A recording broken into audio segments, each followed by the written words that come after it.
आपको हमारे देश की न्यायपालिका के बारे में जानने को मिलेगा।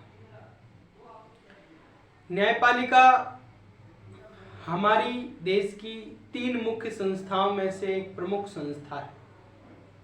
भारत में 4 लोकतंत्र के स्तंभ माने जाते हैं। उस 4 स्तंभ में तीसरा स्तंभ हम न्यायपालिका को मानते हैं। न्यायपालिका किसी भी देश में, और ये न्यायपालिका आज हमने स्थापित की है या आधुनिक सभ्यता की ये कोई पहचान है, ऐसा कुछ नहीं।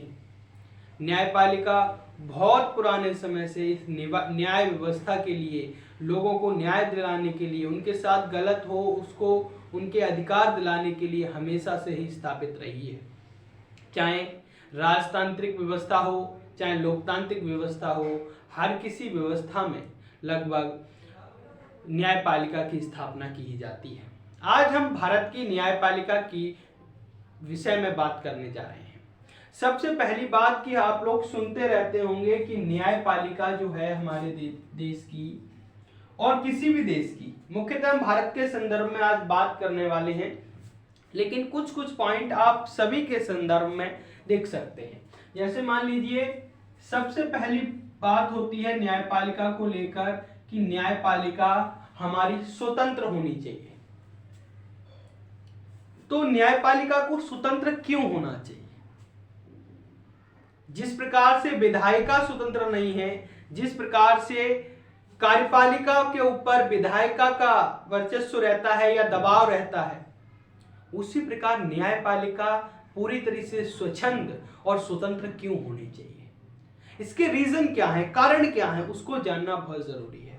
देखो, सबसे पहली जरूरत है कि जो न्यायपालिका है वो किसी भी समाज के किसी भी लोगों को न्याय देने का काम करता है,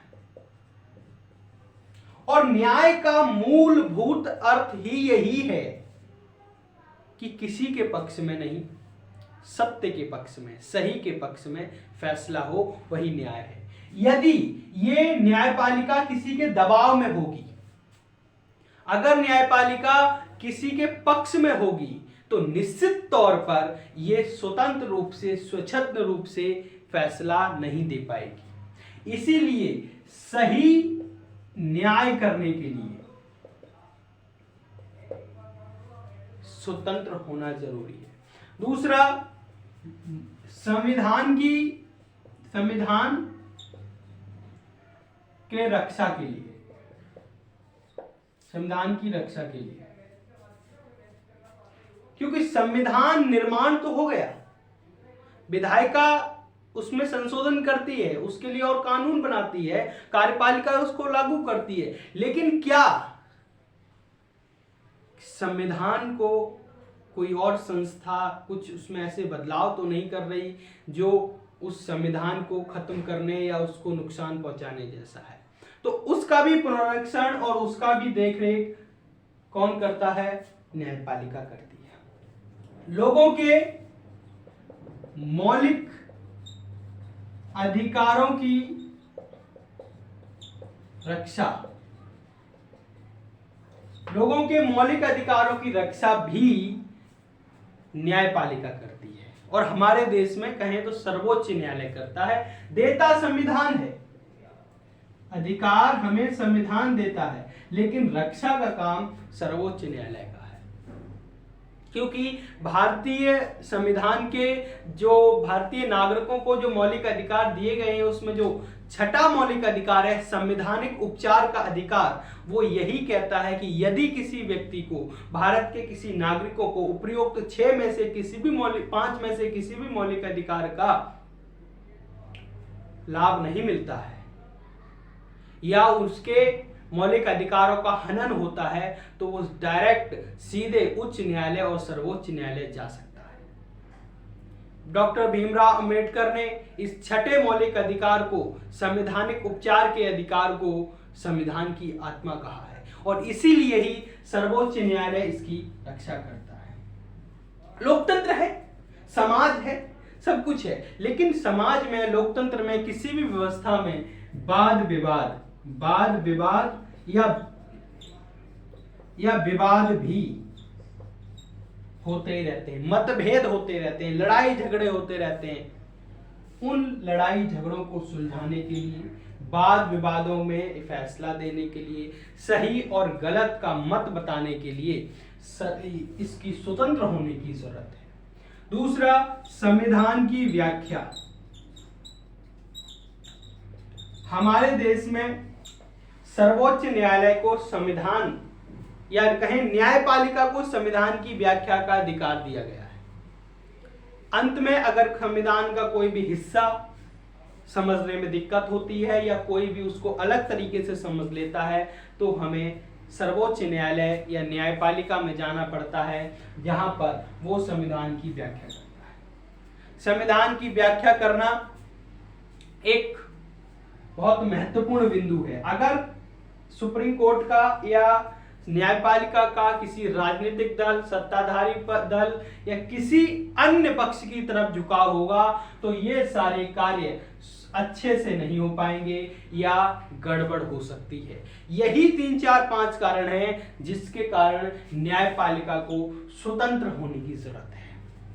मुझे आशा है कि आप लोगों को ये बिंदु बेहतर तरीके से समझ में आ रहे होंगे। आप इनको शब्दों में बहुत बेहतर तरीके से लिख सकते हैं। ये हमारा पहला बिंदु है कि न्यायपालिका स्वतंत्र क्यों होनी चाहिए। अभी बात है कि न्यायपालिका स्वतंत्र है कैसे, चाहिए, क्यों होनी चाहिए और है कैसे। कैसे का समझिए। सबसे पहली बात कि कोई और संस्था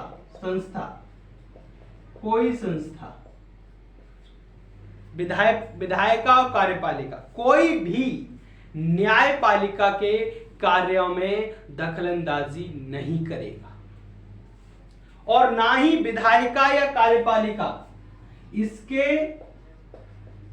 फैसले में हस्तक्षेप करेगा।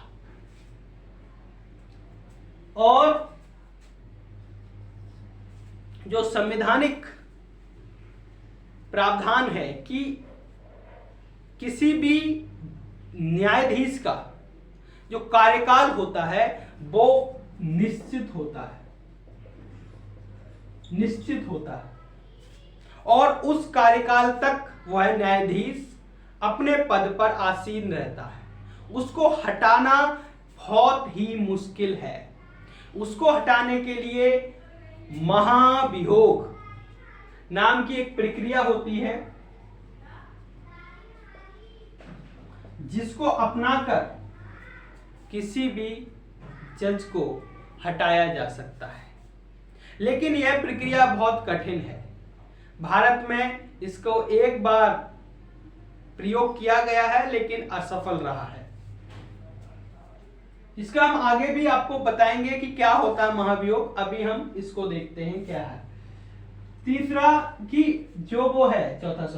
जो इसकी वेतन है, भत्ता है जजों का, उस पे विधायिका जो होती है उससे परमिशन की जरूरत नहीं है। हालांकि वहां से एक सामान्य प्रस्ताव विधायिका संसद से पास किया जाता है। अब चौथी बात है, जो पांचवी बात है, जो बहुत ज्यादा इंपॉर्टेंट है, न्यायाधीशों की नियुक्ति। ये वाला मसला जो है हमारे देश में बहुत ही ज्यादा विवादास्पद रहा है कि हमारे देश में सर्वोच्च न्यायालय या उच्च न्यायालय में जजों की, न्यायाधीशों की नियुक्ति की प्रक्रिया क्या है। कैसे हमारे देश में न्यायाधीशों की नियुक्ति की जाती है, इसको देख लेते हैं। कि न्यायाधीशों की नियुक्ति में ऐसा समझा जाता है कि यह कहीं ना कहीं राजनीतिक रूप से प्रभावित होता है और दिखता भी है कि हाँ, राजनीतिक रूप से कहीं ना कहीं जजों की नियुक्ति प्रभावित होती है। कौन कौन प्रभावित करता है? एक तो मंत्रिमंडल से प्रभावित होती है। दूसरा, मुख्यमंत्री, या हम कहें मंत्रिमंडल में मुख्यमंत्री और प्रधानमंत्री दोनों समाहित हो जाते हैं। राज्य स्तर पर मुख्यमंत्री और केंद्र स्तर पर प्रधानमंत्री। यहां पर आ जाता है राष्ट्रपति और राज्यपाल। उसके बाद आपका मुख्य न्यायाधीश आ जाता है। ये तीन लोग न्यायाधीशों की नियुक्ति को प्रभावित करते हैं। कैसे करते हैं? क्योंकि हम सबसे पहले आपको समझा रहे हैं कि सर्वोच्च न्यायालय के मुख्य न्यायाधीश को कैसे चुना जाता है। इसके लिए एक पैमाना है जो संविधान में उल्लेखित नहीं है, कोई कानून नहीं है, बस एक परंपरा है कि वरिष्ठता के आधार पर जो सबसे ज्यादा सीनियर हैं सर्वोच्च न्यायालय में, जो सबसे ज्यादा वरिष्ठ जज हैं, न्यायाधीश हैं, उन्हीं को सर्वोच्च न्यायालय का मुख्य न्यायाधीश बनाया जाता है। इसकी सिफारिश राष्ट्रपति को भेजी जाती है और राष्ट्रपति को भेजने का मतलब है कि उसके पीछे मंत्रिपरिषद काम करती है या मंत्रिमंडल काम करता है। तो यहां पर हमें थोड़ा लगता है कि उनकी नियुक्ति के लिए प्रधानमंत्री और मंत्रिमंडल उसको इफेक्ट करता है। तो ये है सर्वोच्च न्यायालय के मुख्य न्यायाधीश की नियुक्ति वरिष्ठता के आधार पर। बाकी जो न्यायाधीश हैं उनकी नियुक्ति कैसे होती है? उनकी नियुक्ति सबसे पहले जो हमारे आजकल जो न्यायाधीश है, जो न्यायपालिका है, उसमें एक कमेटी बना दी गई है और उसमें मुख्य न्यायाधीश भी होते हैं। 5 जजों की एक कमेटी होती है जो प्रस्ताव भेजती है उसको राष्ट्रपति को, और राष्ट्रपति उन्हीं में से सिलेक्शन करता है। तो ये एक प्रक्रिया है, मतलब मुख्य न्यायाधीश की बहुत ज्यादा भूमिका हो जाती है आजकल। तो ये कुछ प्रक्रियाएं हैं जिससे कि न्यायाधीशों की नियुक्ति। चौथी बात है कि छठी बात है कि सर्वोच्च न्यायपालिका का आप आलोचना नहीं कर सकते।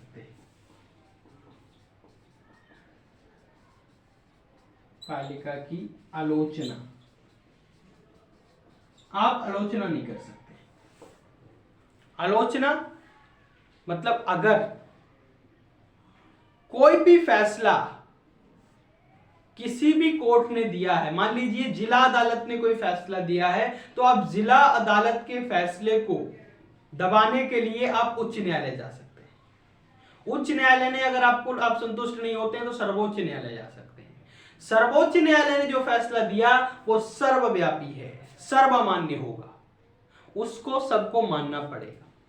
यदि उस फैसले को कोई नहीं मानता है या उस फैसले की आलोचना करता है तो वो सर्वोच्च न्यायालय की अवमानना मानी जाएगी। और अवमानना के तहत सर्वोच्च न्यायालय को ये हक है, ये उनके पास हक है कि वह उस व्यक्ति को, उस संस्था को दंडित कर सकते हैं जिसने न्यायपालिका की अवमानना की है। ये एक बहुत बड़ा फैक्ट है, इसीलिए न्यायपालिका आलोचना से डरती नहीं है किसी भी फैसला सुनाते हुए, क्योंकि उसको पता है कि उसकी कोई आलोचना करेगा नहीं और आलोचना कर भी नहीं सकता है, इसीलिए इसका फैसला सर्वमान्य होता है।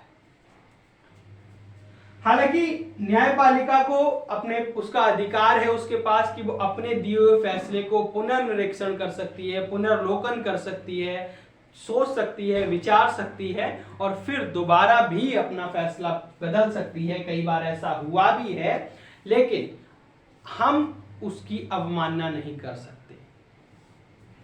आगे हम देखते हैं कि जो हमारे यहाँ पर न्यायपालिका की संरचना कैसी है। हमारे यहाँ न्यायपालिका काम कैसे करती है, कितने कितने स्तर पर हमारे यहाँ न्यायपालिका है, वो हम अगले पार्ट में देखेंगे।